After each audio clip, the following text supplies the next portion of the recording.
Sorry, guys. I'm going to record this because we're going to start recording more on this channel because some of my other videos are going to get moved to my Let's Play channel, which I'll explain a bit later.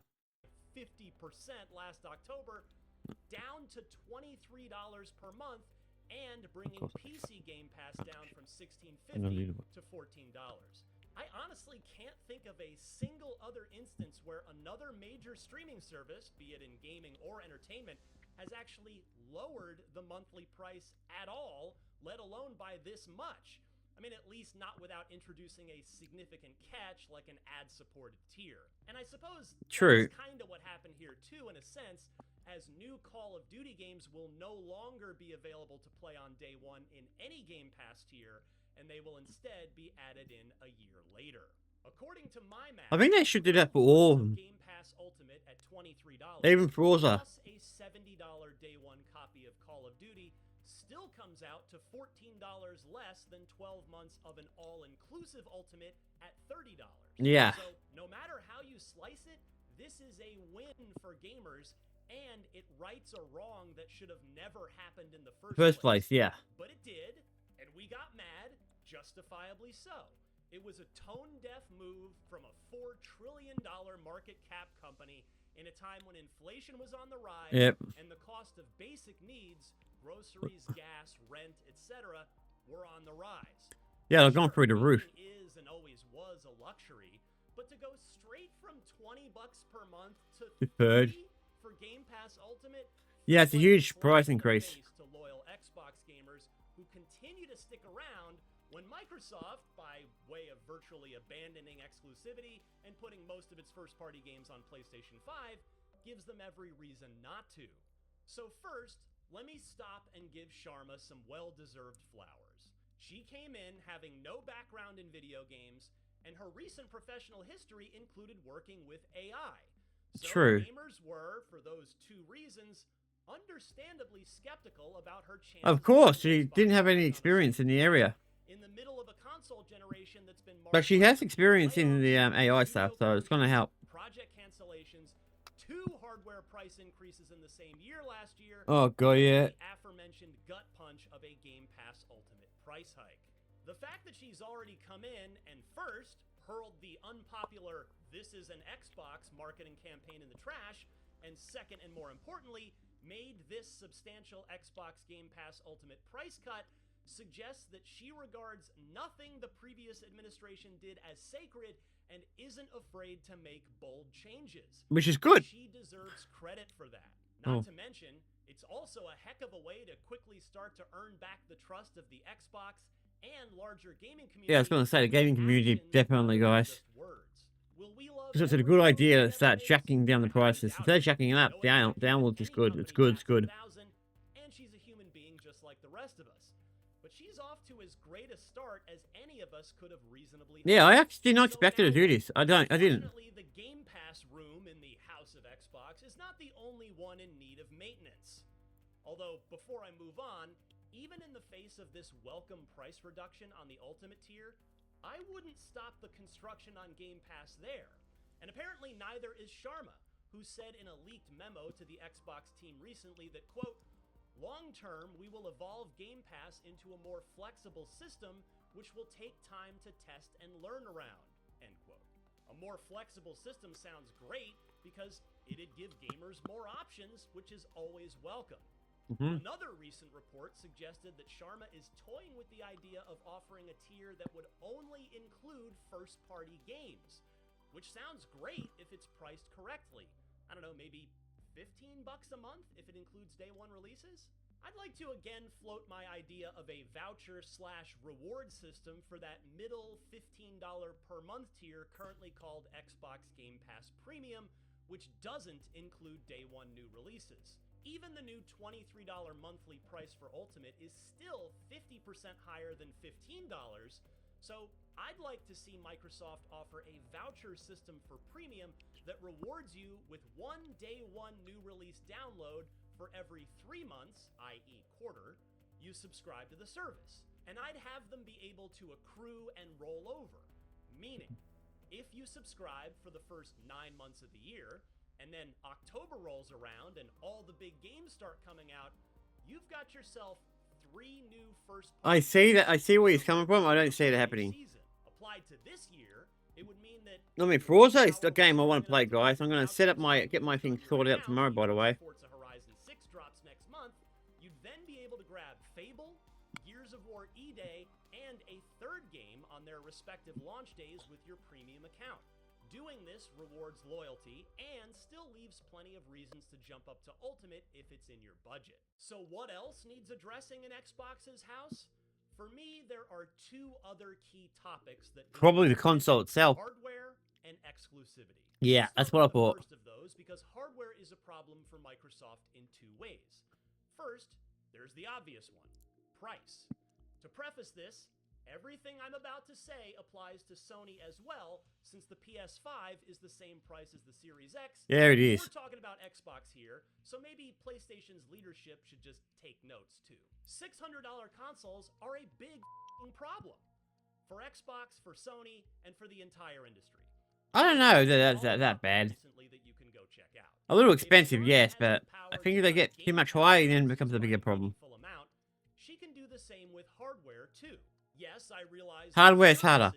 Have wholly different costs associated with them than hardware does, and the latter is more impacted by external forces, but even the Xbox Series S, the formerly affordable entry point into this generation of Xbox gaming, is priced too high for many households to afford. Sharma shouldn't really care what Sony is or isn't doing with its hardware prices at this stage, but even if she did, she should care that the numbers unequivocally say that when the PS5 and the Series X are both the same prices, gamers are choosing the PS5 by a huge margin. Yeah.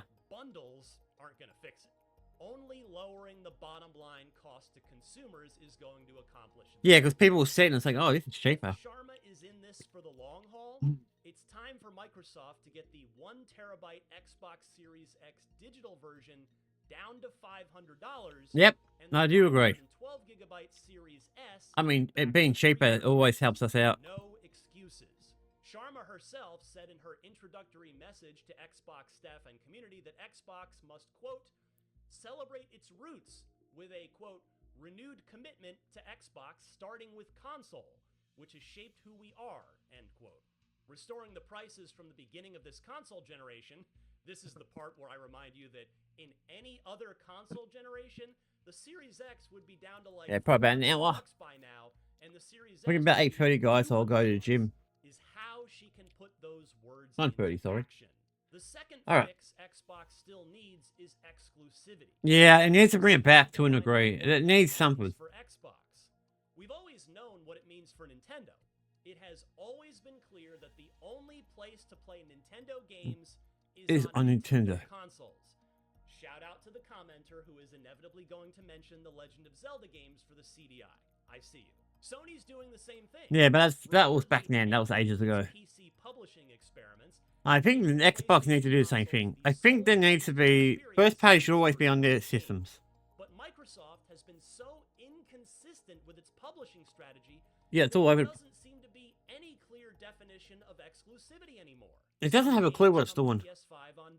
I think personally they should be doing it. Not straight away anyway. Maybe later down the track, but months later, like the stellar Indiana Jones and the Great Circle. Yeah. Others find their way to PlayStation a year later, like South of Midnight and Avowed. Case in point, Xbox's most consistently awesome first-party studio, Playground Games, has 2 games due out this year. One is going to be exclusive to Xbox for some number of months this year, Forza Horizon 6, and the other will ship day and date on PS5, Fable. The only consistency with Xbox exclusivity is that every first-party game hits PC on day 1, which is a good thing, considering that Microsoft's next console is also a PC. Yes. Sharma should lay down the law here and define what exclusive means for Xbox. True. And whether Xbox is going to have exclusives at all. And since she has already said that she wants to get back to a renewed commitment to console, it seems like the best path back to that is for every Xbox Studios game to show up on Xbox and PC on day 1, and then hit PlayStation and or Nintendo platforms later. 1 year later. Yeah. No exceptions.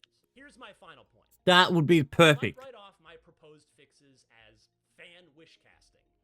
And in Hey, there's nothing most wrong with that. recent gaming history, you'd probably be proven right.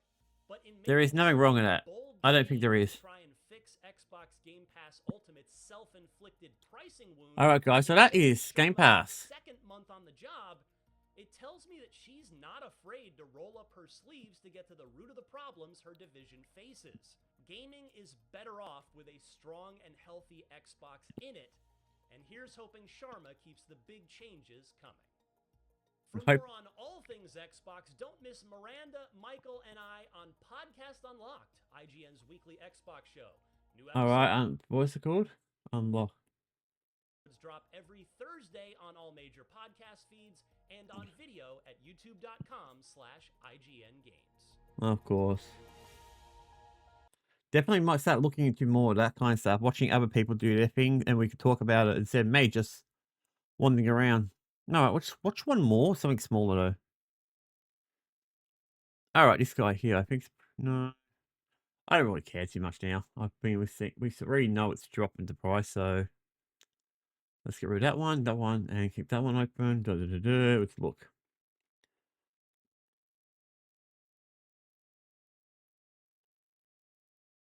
Alright, let's watch a short. This one looks good. Xbox might be lowering the price of Game Pass. This is based on a leaked memo The Verge found. Yeah, it's not Mike, it's already done. The idea that Game Pass has gotten too expensive, that they need to calibrate it to. Alright, let's get off that. Let's look at Forza Horizon 6, and then we'll move on to something else.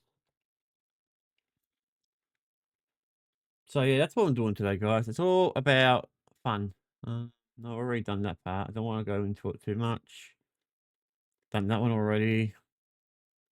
An hour, not watching it for an hour. 10 minutes maybe, but not an hour. I'm just looking at it, guys. Oh, here we go. Forza 2 months ago. Okay, no, not interested. I thought there was more information. Okay, maybe not. As much more information as I thought there was. I'm sure there was more.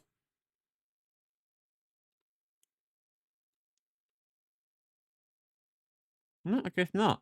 I thought I saw something online somewhere, but I guess I lost it.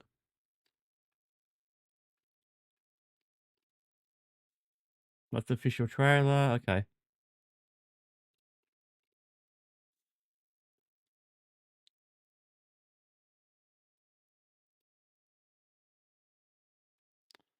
Let's go back up to the top. I'm not going to watch that one, I can tell you. Oh, no, it's alright. An hour, definitely not. IGN. Okay. I'm not going to look at that one. Yeah, it's probably a few good things. Okay, I'm not going to really look into it. Doesn't look like it's anything spectacularly new. Let's make sure there's nothing new that I've not seen somewhere else. Maybe it's somewhere online. I don't know. I thought there was more. I should really remember to map these things.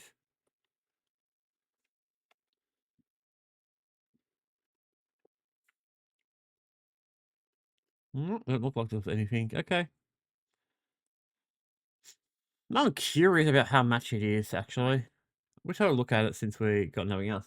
We're a bit behind. Let's have a look at how much they are. And then I'll move on to something else. So on my main window, it's a bit hard for me to see, guys, because of the sunlight outside and my dirty glasses. Yes, I know I got dirty glasses.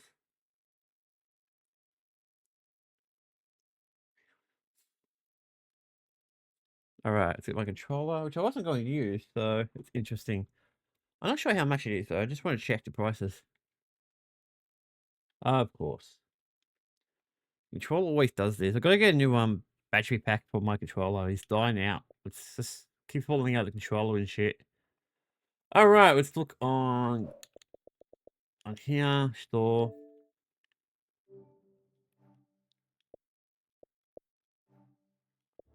Yep, search. Well, obviously, you know what we're going to be searching for. I think everyone knows what we're searching for at the moment.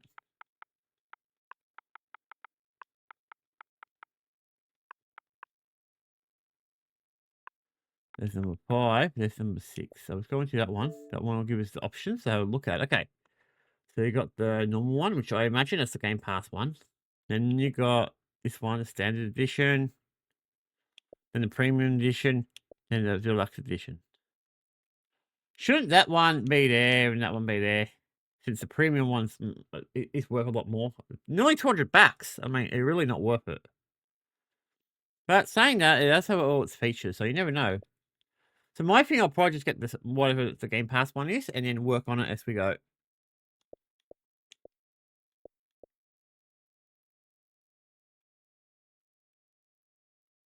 But for me, yeah, it's pretty expensive still.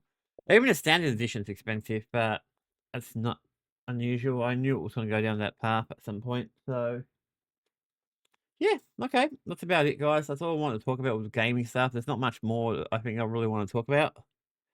Yeah, so let's move on to my other part of the video.